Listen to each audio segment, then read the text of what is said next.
하나님의 말씀 함께 보시겠습니다. 요한복음 8장 10절과 11절의 말씀입니다. 신약 성경 요한복음 8장 10절과 11절의 말씀 우리 함께 읽어보도록 하겠습니다.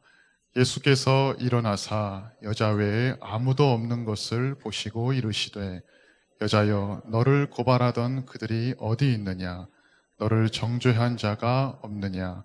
대답하되 주여 없나이다. 예수께서 이르시되 나도 너를 정죄하지 아니하노니 가서 다시는 죄를 범하지 말라 하시니라. 아멘. 어느 날 여호와 하나님께서 나단 선지자를 다윗 왕에게 보내셨습니다. 하나님께서 선지자를 왕에게 보내신 이유가 무엇이겠습니까? 목적은 보통 한 가지입니다. 하나님의 뜻을 왕에게 전하기 위함입니다. 하나님의 뜻을 전하는 목적은 깨우쳐 주시기 위함인 줄 믿습니다. 사무엘하 12장 1절 상반절을 보시면 여호와께서 나단을 다윗에게 보내시니 이렇게 12장의 말씀이 시작을 합니다. 그리고는 나단 선지자가 다윗 왕에게 서서 한 가지 이야기를 들려줍니다. 이 이야기는 암양의 비유라고 합니다. 선지자는 다윗 왕에게 이런 이야기를 합니다. 다윗 왕이여, 내가 왕께 한 가지 이야기를 들려드리고자 합니다. 한 성읍에 두 사람이 살고 있었습니다. 한 사람은 부자였고 한 사람은 가난한 사람이었습니다. 부자였기 때문에 부자는 양과 소, 가축 등이 많이 있었으나 가난한 사람에게는 어린 암양 한 마리밖에 없었습니다. 그는 그 어린 양을 애지중지 자신의 생명처럼 목숨처럼 키워왔습니다. 그래서 그 어린 양은 그 주인과 함께 밥을 먹었고 함께 물을 마셨고 함께 잠자리에 들었습니다. 그 어린 양은 주인에게 사랑스러운 딸과 같은 존재였습니다. 그런데 하루는 그 성읍에 손님이 찾아왔습니다. 부자의 손님이었는데 그 부자는 손님을 대접할 때 자기의 가축을 내놓는 것이 너무 아까워서 자기 가축으로 대접하지 않고 그 한 마리 있는 그 가난한 사람의 그 양을 강제로 뺏어서 그 손님에게 대접을 했습니다. 이렇게 이야기가 끝이 납니다. 이게 사무엘하 12장 1절부터 4절까지의 말씀인데 이런 선지자의 이야기를 듣고 다윗이 어떻게 반응을 했겠습니까? 5절의 말씀을 보시면 다윗이 크게 노하였다라고 이렇게 기록을 합니다. 그러면서 뭐라고 합니까? 여호와의 살아계심을 두고 맹세하노니 그 부자, 그 사람 당장 죽어야 된다라고 합니다. 죽는 것도 모자라서 남의 것을 빼앗았기 때문에 그 어린 양의 4배로 갚아줘야 된다. 이것이 율법의 규정이었습니다. 그런데 이 말이 끝나기가 무섭게 나단 선지자가 다윗에게 뭐라고 하겠습니까? 그 이야기 속에 나오는 부자가 바로 다윗 왕 당신입니다 라고 그렇게 말을 합니다. 그리고는 계속해서 하나님의 뜻을 그 왕에게 전하기 시작을 했습니다. 하나님께서 당신을 유다의 왕으로 기름 부어 세워주셨습니다. 그리고 사울 왕의 위협 속에서도 그 생명 건져주셨고 이스라엘 왕국을 당신에게 주셨습니다. 분에 넘치게 차고 넘치게 축복을 더하여 줬지만 당신은 하나님을 업신여기고 악을 행하였습니다. 밧세바를 범한 죄를 숨기기 위하여 은폐하기 위해서 그 남편이었던 우리야, 당신의 가장 충성스러운 신하였던 그 우리야를 전쟁에서 일부러 죽게 했습니다. 그런즉 그 이후에는 다윗 왕가에 칼이 떠나지 않을 것입니다. 왕은 그 죄를 은밀히 범하였지만 당신의 자녀들은 백주내라제 당신의 아내를 뺏어서 동침할 것입니다. 그렇게 말씀을 전하기 시작합니다. 물론 다윗은 13절의 말씀에서 내가 하나님께 범죄하였습니다 라고 하면서 회개했습니다. 죄를 뉘우치고 회개했습니다. 하나님의 용서와 사랑이 담겨있는 그 책망의 말씀에 그는 찔림을 받았는데 그때 어떤 길을 선택했는가? 회개의 길을 선택했다라는 것이죠. 그리고 밤새도록 땅에 엎드려 식음을 전폐하고 회개하였지만 결국 자신과 밧세바 사이에 태어난 아이는 죽게 되었습니다. 그런데 다윗은 하나님의 말씀 앞에 회개의 열매를 맺을 줄 아는 그런 사람이었습니다. 회개의 열매가 무엇이었습니까? 밧세바를 거두어서 평생 살펴줍니다. 그리고 24절의 말씀을 보시면 밧세바를 위로하였다라고 하면서 아들을 낳았는데 그 아들이 바로 솔로몬이었습니다. 그런데 나단 선지자가 다시 찾아와서 그 이름을 바꿔줍니다. 뭐라고 했겠습니까? 여디디아라고 했습니다. 여디디아는 여호와의 사랑을 받는 자녀라는 그런 의미를 가지고 있습니다. 회개 열매로 밧세바를 살펴줬고 그 사이에 태어난 아들은 하나님의 사랑받는 자녀로 차기 이스라엘 왕으로 하나님께서 친히 세워주셨습니다. 나단 선지자와 다윗 왕의 이야기를 통해서 우리가 하나님의 말씀 앞에서 어떠한 자세를 가져야 하는지 우리는 생각을 해보게 됩니다. 말씀을 전하는 제 자신은 영혼을 사랑하고 긍휼히 여기는 마음으로 하나님께 먼저 지혜와 뜻을 구하고 말씀 앞에 제 자신을 비춰봐야 할 것입니다. 다윗은 왕이었습니다. 그래서 그 선지자의 책망 앞에 왕이었기 때문에 얼마든지 못마땅하게 여기고 해할 수도 있었습니다. 그런데 하나님의 말씀 앞에 다윗은 그 강팍했던 마음을 돌이켰던 것입니다. 그리고 하나님의 말씀을 듣는 우리 모두는 다윗의 모습을 떠올려야 되겠습니다. 하나님의 말씀이 자신에게, 다윗에게 찔림이 되었고 아팠습니다. 하나님의 말씀은 골수를 쪼갤 만큼 힘이 있다라고 하는데 그만큼 마음이 무겁고 불편했을 것입니다. 그런데 다윗은 어떻게 했습니까? 단 한 가지의 길을 선택했습니다. 그것은 바로 회개였습니다. 회개하고 그 열매를 맺어서 하나님께서 그것을 인정하셨기 때문에 그는 살 수 있었고 하나님 마음에 합한 자, 부하고 존귀한 자로 평생을 살아갈 수 있었던 것입니다. 회개는 하나님께서 우리에게 주시는 용서와 사랑의 은혜임을, 사랑의 선물임을 꼭 기억하시길 바랍니다. 오늘 본문의 말씀은 우리가 잘 아는 것처럼 현장에서 간음을 하다가 붙잡힌 여인의 사건을 가지고 예수님과 바리새인들, 서기관들, 백성들이 갈등하고 있는 모습입니다. 요한계시록 2장 10절을 보시면 말씀이 뭐라고 되어 있냐면 하나님께서 마귀를 설명하실 때 참소하는 자라고 되어 있습니다. 우리 형제들을 참소하는 자, 곧 우리 하나님 앞에서 밤낮 참소하는 자가 쫓겨났다라고 되어 있습니다.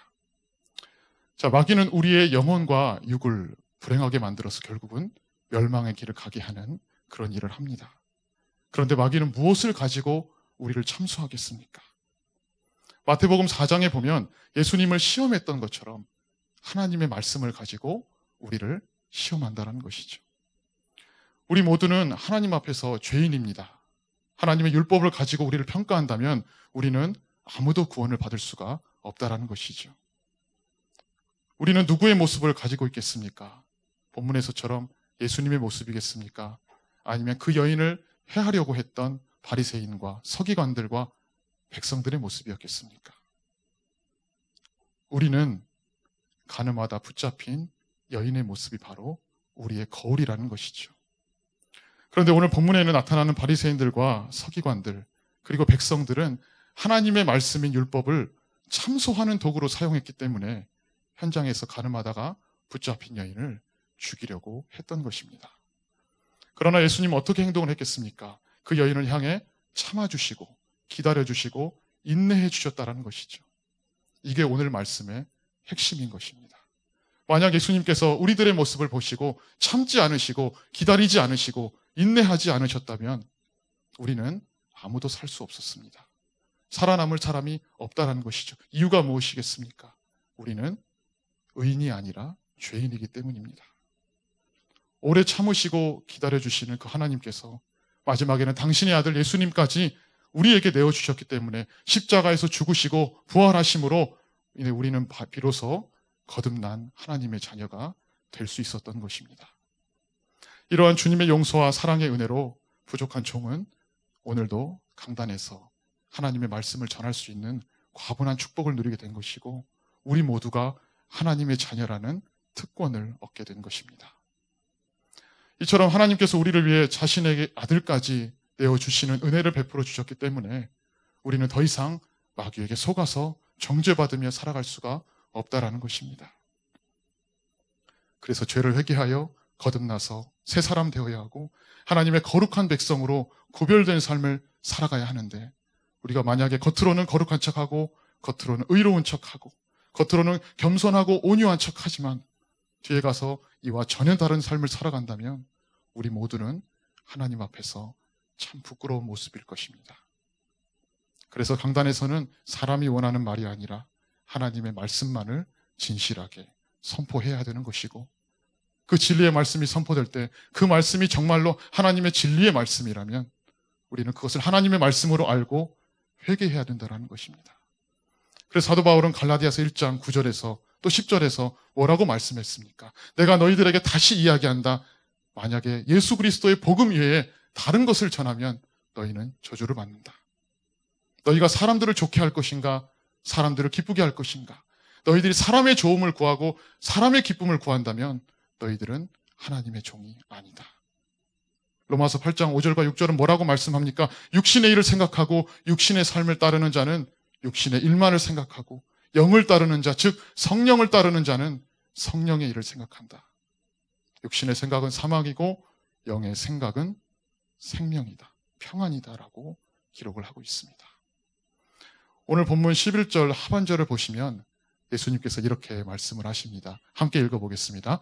나도 너를 정죄하지 아니하노니 가서 다시는 죄를 범하지 말라 하시니라. 아멘. 이 말씀이 우리에게 주는 의미가 무엇이겠습니까? 오직 예수님만이 우리의 죄를 사할 수 있다는 것이죠. 그런 능력과 권세를 가지고 계신 겁니다. 또 6절 하반절을 보시면 이렇게 되어 있습니다. 예수께서 몸을 굽히사 손가락으로 땅에 쓰시니. 우리는 예수님의 이러한 모습을 좀 주목해 봐야 합니다. 지금 예수님은 이 살벌한 분위기 가운데 동요되지 않으셨습니다. 예수님도 사람의 몸으로 오셨기 때문에 당연히 사람의 감정을 가지고 계십니다. 그럼에도 그것에 흔들리지 아니하시고 잠시 멈추셨습니다. 우리의 마음 속에는 때로는 마음의 분노와 혈기가 자리 잡고 있습니다. 말씀을 전하는 제 자신도 이 마음을 다스리는 것이 너무나도 어렵습니다. 누군가가 자신의 뜻을 반대하면 어떻습니까? 그것을 기분 좋아할 사람은 아무도 없다라는 것이죠. 그러나 교회는 하나님의 뜻대로 합력하여 선을 이뤄가는 거룩한 공동체임을 우리는 기억해야 됩니다. 하나님의 일을 감당할 때 서로의 뜻이 다를 수 있습니다. 그래서 부딪힐 수 있는데 그때 우리는 어떻게 해야 되겠습니까? 용서와 사랑의 마음으로 잠시 멈춰야 합니다. 그리고 누구를 찾아가야 됩니까? 사람을 찾아가야 되겠습니까? 아닙니다. 하나님을 찾아가야 합니다. 그래서 모두가 합심하여 하나님의 뜻을 구하고 나를 반대하는 사람까지도 예수님의 마음으로 품고 설득하여 함께 진리의 길을 걸어갈 수 있어야 합니다. 이 말씀 앞에 우리는 자유롭지 못합니다. 서로가 합심으로 기도해서 하나님의 뜻을 구하는 것 결코 쉽지 않습니다. 많은 인내와 기다림이 필요하지만 그 속에서 우리는 더 하나님을 깊이 알게 되고 우리 가운데 섭리하시는 그분을 끝까지 신뢰하며 살아갈 수 있는 것입니다. 우리의 마음속에 예수의 사랑이 있는가, 용서의 마음이 있는가, 우리는 항상 점검해야 되겠습니다. 바리새인과 서기관들과 백성들은 그들의 율법을 정죄와 판단과 죽임의 도구로 사용했습니다. 한 사람의 인생을 비참하게 만드는, 송두리째 날려버리는 그런 도구로 사용했습니다. 그러나 예수님의 율법은 어떻습니까? 생명과 용서와 사랑의 율법이었습니다. 영혼을 살리는 율법이었고 물론 여인의 행위가 그 죄가 옳다는 것이 아니라 죄를 용서하여 기억치 아니한다라는 것입니다. 그러니 다시는 죄를 범하지 말아라. 죄를 범했던 예전의 모습을 되풀이해서는 안 된다. 그것이 진정한 회개다라고 말씀하시는 겁니다. 누군가를 정죄하거나 자신 스스로를 정죄하는 것은 누구의 뜻입니까? 마귀의 뜻이죠. 왜 그렇겠습니까? 우리로 하여금, 상대방으로 하여금 소망을 잃어버리게 합니다. 미래가 없게 만듭니다. 죄로 인해 스스로를 가두게 하는 것이고 좌절감을 주고 부정적인 생각을 주고 어두움을 주고 침체되게 만들고 상처를 주고 스스로를 무능력한 사람으로 여기게 만든다라는 것이죠. 그래서 우리는 기억해야 됩니다. 정죄는 마귀로부터 오는 것입니다. 그럼 회개는 누구로부터 오겠습니까? 하나님으로부터 오는 것입니다.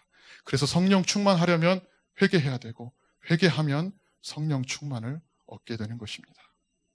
사랑하는 성도 여러분, 예수님을 만남으로 우리 마음을 가득 채웠던 그 분노와 혈기와 정죄와 판단의 마음이 기쁨과 평안으로 바뀌어서 서로 사랑하고 용서하는 우리 모두가 되었으면 좋겠습니다. 예수님을 만나면서 우리의 영혼과 육체가 회복되어서 새로운 삶을 살게 되었던 여인이 한 명 더 있었습니다. 오랜 시간 자신을 힘들게 했던 질병으로부터 자유함을 얻고 죄사함을 받고 예수님의 사랑을 알고 소망을 가지고 살게 된 그런 여인이 있었는데, 그 여인이 바로 마가복음 5장에 나오는 12년 동안 혈루증을 앓던 여인이었습니다. 혈루증은 자궁에서 출혈이 계속되는 그런 안타까운 질병입니다. 이 당시에는 이런 병을 걸리면 부정한 여인으로 인식했기 때문에 정상적인 삶을 살 수도 없었습니다. 사람들과 어울리는 것도 불가능했습니다. 그런데 이 여인이 누구를 만납니까? 예수님을 만나게 되었습니다. 자신 스스로의 모습을 바라볼 때 감히 예수님의 만날 수 없을 정도로 수치스러움과 부끄러운 모습이었을 겁니다. 그런데 이 여인은 마가복음 5장 28절의 말씀을 보시면 이렇게 말을 합니다. 이는 내가 그의 손에만 손을 대어도 구원을 받으리라 생각함일러라. 주님, 나는 부정한 여인입니다. 죄인입니다. 내 몸에는 더러운 병이 있습니다. 12년 동안 질병에 시달리면서 내 영혼도 황폐해졌고 내 육체도 무너질 대로 무너졌습니다. 죄인이기 때문에 주님 앞에 감히 설 수 있는 자격도 없지만 그럼에도 나는 소망을 품습니다. 믿음을 가져봅니다. 내가 주님의 옷자락만 만져도 내가 나음을 받을 줄 믿습니다. 이 여인이 예수님의 옷자락에 손을 만지는 순간 예수님께서는 자신에게서 능력이 나갔음을 알고 계셨습니다. 그리고는 두려워 떨고 있는 여인에게 이렇게 말씀을 하셨습니다. 마가복음 5장 34절의 말씀입니다. 함께 읽겠습니다. 예수께서 이르시되 딸아, 내 믿음이 너를 구원하였으니 평안히 가라. 내 병에서 놓여 건강할지어다. 아멘. 사랑하는 성도 여러분, 예수님께서는 단순히 그 여인의 또한 우리의 육체만 회복시켜 주신 것이 아닙니다. 병들어 있는 그 여인, 우리의 영혼도 치료해 주시는 것입니다. 깊은 절망과 수렁 속에서 빠져 사는 그 여인에게 예수님은 자유함을 주셨던 것이죠. 그래서 이사야 61장 1절의 말씀을 보시면 이렇게 나와 있습니다. 주 여호와의 영이 내게 내리셨으니 이는 여호와께서 내게 기름을 부으사 가난한 자에게 아름다운 소식을 전하게 하려 하심이라. 나를 보내사 마음이 상한 자를 고치시고 포로된 자에게 자유를, 갇힌 자에게 노임을 선포하며. 이 말은 무슨 말이겠습니까? 예수 그리스도께서 이 땅에 오셔서 우리 가운데 오셔서 마음이 상한 자를 고치시고 포로된 자에게 자유를 주시고 갇힌 자에게 노임을 선포하신다라는 겁니다. 예수님께서는 중풍병자의 병도 고쳐주셨습니다. 그러면서 뭐라고 말씀하셨습니까? 마가복음 2장 5절의 말씀입니다. 예수께서 그들의 믿음을 보시고 중풍병자에게 이르시되 작은 자야 내 죄사함을 받았느니라 하시니. 아멘. 육체의 질병은 실력 있는 의사들에게 고침받게 할 수 있습니다. 하나님께서 얼마든지 그렇게 하실 수 있습니다. 그런데 예수님께서 우리 가운데 오신 것은 영혼을 치료하여 죄사함 받게 하시기 위함이었습니다. 사랑하는 성도 여러분, 하나님께서 인정하시는 교회는 영혼을 치료하는 교회입니다. 단순히 사람이 많고 건물이 많고 그런 화려한 곳이 아니라 영혼이 살아있는 교회, 영혼이 건강한 교회가 진정한 교회임을 기억하시길 바랍니다. 이제 2021년 하반기가 되었습니다. 상반기를 돌아보면서 우리는 무엇을 하나님께 감사해야 되겠습니까? 한없는 용서와 사랑을 베푸심으로 우리의 삶을 지금까지 인도하신 하나님, 그리고 앞으로도 인도하시고 우리에게 사랑과 은혜를 베풀어 주실 그 하나님을 소망하면서 사랑하는 우리 교회가 한마음 한뜻이 되어서 영혼을 치료하고 살려서 예수 그리스도를 세워가는 복된 교회가 되기를 예수님의 이름으로 간절히 소망합니다.